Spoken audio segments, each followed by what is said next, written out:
right, we're back. Back in the kitchen, back talking about breakfast. I really got into this topic last week. Friday I couldn't do a video. My day went crazy, turned left in the middle of the day. But I posted about smoothies because smoothies are super awesome. If you didn't see it, go back, check out smoothies. Smoothies are a great portable way to get your breakfast going when you need to get your breakfast going. When you literally have to jump in the car and get your breakfast going, smoothies are fantastic. They can be whipped up before you jump in the shower, just after you jump in the shower, 10 seconds before you go out the door, whatever. Smoothies need lots of ingredients, but once you throw it all together, it's really, really simple. Like bananas, and like our staple go-to in this one is a half a banana, a cup of spinach, some mangoes, some strawberries. I throw in some flaxseed and some chia seeds, a little bit of a boost. Sometimes you can add a yogurt. If you really want, you can add protein powder. There are lots of resources around protein powder that you don't need to use protein powder, but if you're in a bind and you want to throw it in there, go ahead, it's your protein. Just whip it all together, and it's a great run out the door type of a smoothie.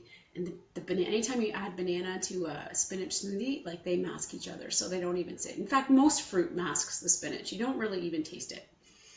But today I was introduced to a recipe. I'm going to introduce you to a recipe that was introduced to me that I fell in love with. It's quick, it's simple, it's easy. You can make it on a Monday or a Sunday, and you leave it in your fridge. You just scoop out from it every morning, ready to go. Out the door, you're done. Throw the bowl in the sink, and you're gone. You don't need to heat it. You could if you wanted. You don't need to do anything. It's ready to go. Just scoop and run. So what do we got in front of us? I have 1 cup of quinoa cooked, ready to go. Quinoa is easy to cook, right? 2 cups of water, 1 cup of quinoa, let it sit till all the water dissipates, and you can see that ring around the quinoa. Now that's when you know your quinoa is done. But what you want to do with your quinoa is you need it to stop cooking. Because if you don't and you go and throw it into something, it starts to suck the juices out of whatever it is you're throwing it in. Like I like to put it in salads all the time, so I'm always putting it in something cold. When I do that and I add any sort of a liquid like a dressing or anything to it, the quinoa seems to suck it up if it's not already stopped cooking and cold. It needs to be a room temperature level of quinoa. So a lot of times what I'll do is I'll throw it into a strainer, a really fine sieved strainer, and run some cold water over it. And your quinoa is ready to go. That's what I did for that one. I have a cup of dried cranberries. I love these. You probably don't need a cup. I just really like them, so I add in more. I have about a cup of oranges, but we're going to add an orange here. These are segmented oranges. You can do this in your own kitchen. It's pretty easy. It's kind of neat. It makes you feel like a super professional chef. They don't need to be neat and perfect, so don't sweat it because it's going to take you a couple to get it going really good. I'm on orange number 6 or 7, and I'm still not doing it perfectly, but I'm getting the orange, and it's good and handy. I've got about a cup of parsley, but once we chop this down, it's probably going to be about half a cup, close to a quarter cup, half cup. And I have a half a cup of toasted, slivered almonds. How do you toast slivered almonds? So simple, so easy. I did it in about 5 minutes on my nonstick frying pan. No oil, no butter, just heat up the pan, and you're constantly shuffling these around. You have to watch them. You can't walk away. Toasted is awesome. They add such a nice flavor to these. It's really important that you toast it. You just put it on there at a nice hot heat, high, not super high, medium to high heat, and you just watch them. It's going to take about 2 to 3 minutes before they start to brown, and then once they get going, they move pretty fast. And then once you see that about 3/4 are getting nice and toasted, you want to pull it off. They will continue to cook a little bit. So they're nice and brown here, you can see that.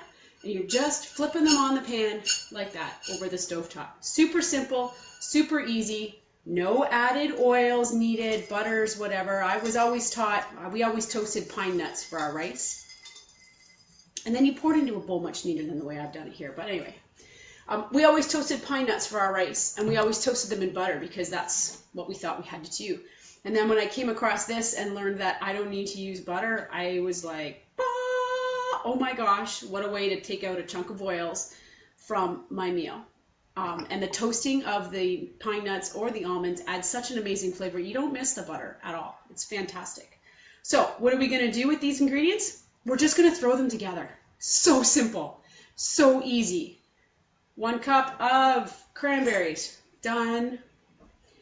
We got to snip up our parsley, which I didn't do ahead of time because I love to do this. This is always a fun little thing to do, right? Quick and easy way to deal with your herbs. You got your shears, keep them all contained, snap them all up. You like the smell of parsley is always really, really nice too. I grew up eating parsley. We ate a lot of tabbouleh when I was a kid, and to this day, that is my favorite salad to go to. In fact, yesterday I made a quinoa tabbouleh. Because I love parsley. Parsley is another thing I put in a lot of my smoothies, just to totally change subjects on you. I do use a lot of parsley in smoothies, and it's really good for that. I really enjoy the flavor. My almonds. Now we have some oranges here. You can see that I have a lot of peels here. I'm just going to quickly show you how to segment an orange.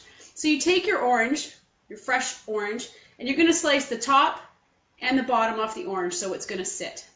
And then you're going to take a nice sharp knife, one that you've run on your honing tool, and you're just going to slice it under the rind, the orange peel, just to get the peel off, right? So you want as little of the orange on the peel as you can get. The first time you do this, you're going to get a lot of orange on the peel, I guarantee you, because I did it and I've done it. And I'm still not perfect at it. There's still pieces of rind on here. And then you just do what I'm doing, is you go around and you try to get off as much of the white stuff as you can. Now here's the tricky part. Here is the professional chef way of doing this. You can see the orange segments, right? The pieces in your orange. You're going to stick your knife at the front of that orange segment, and you're going to go all the way to the core.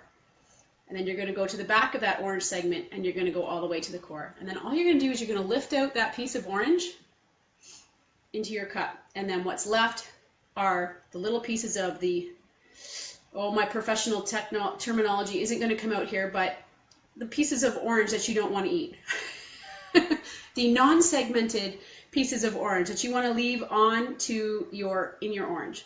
It's a great way to get oranges into your diet because everybody gets frustrated peeling oranges and all the other stuff that goes on with them.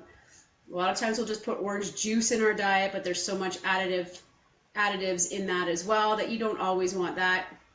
So if you just slice your sharp knife at the front and the back of each of these orange segments and just pop them out like I'm doing, a professional chef leaves hardly anything. I still have a little bit left.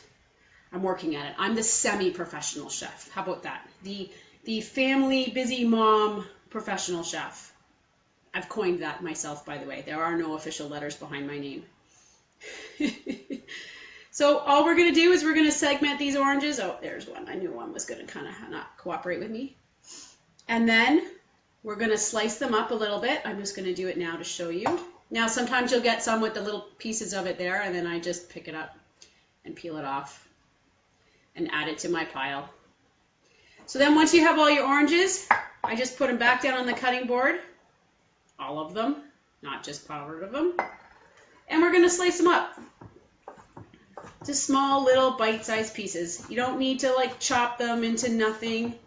You don't need to do anything else to them. You just need to make them a little bit smaller than the actual large segments because you want them to go onto your spoon and fork when you're eating nicely.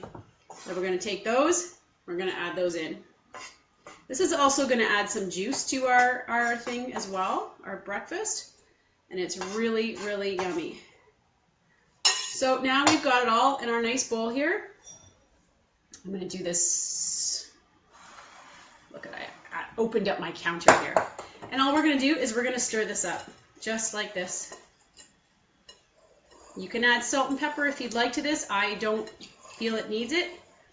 It's up to you. You can add what you'd like. This is breakfast right here. Can you add more to this? Can you take this in a different direction? Oh yeah, totally. Whatever suits your fancy.